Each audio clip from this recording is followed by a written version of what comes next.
it's fundamental to the way I am in life, in my life, within my close circle, but also whatever I do professionally, and specifically this context of therapy. I would definitely not be the same person if I wouldn't have lived in Asia, in Latin America, in Northern Europe, because those things are what made me be much more empathic about people, understand that the world is not only like a very beautiful mess, but also very complex. And there's one thing that I've learned from this experience is that we have the potential to be many things.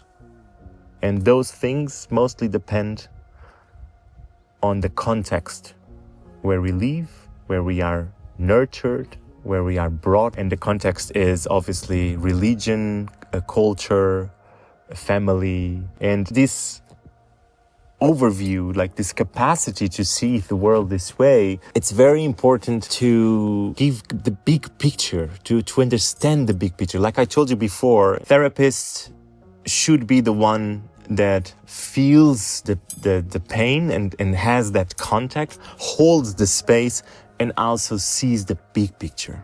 And in order to see this big picture, many of the things that we've talked before is important, but also understanding that the human being is a complex being, and it has a potential to be many, many, many, many different things, depending on its will, on its culture and context where they are brought in.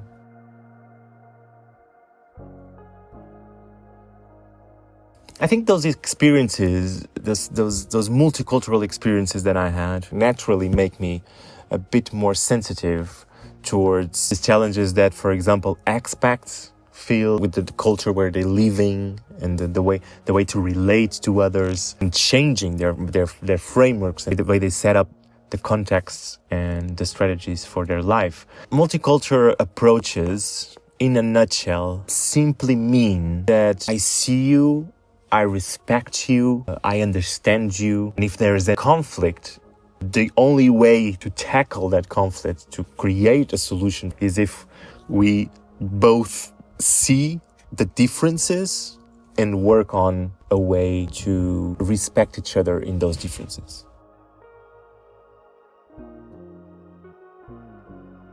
The biggest take of experience different cultures and different people, and even different social structures. It's basically that fundamentally we are all the same. We all have specific fears. We all care for our survival, for our comfort.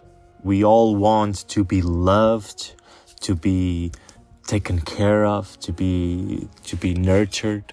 But it's basically, again, this different context where we are brought up that brings us the mindsets of how to do that and why to do that. For me, this many different experiences with different people, what brings me to therapy and to my professional life in general is that we are much more similar than different.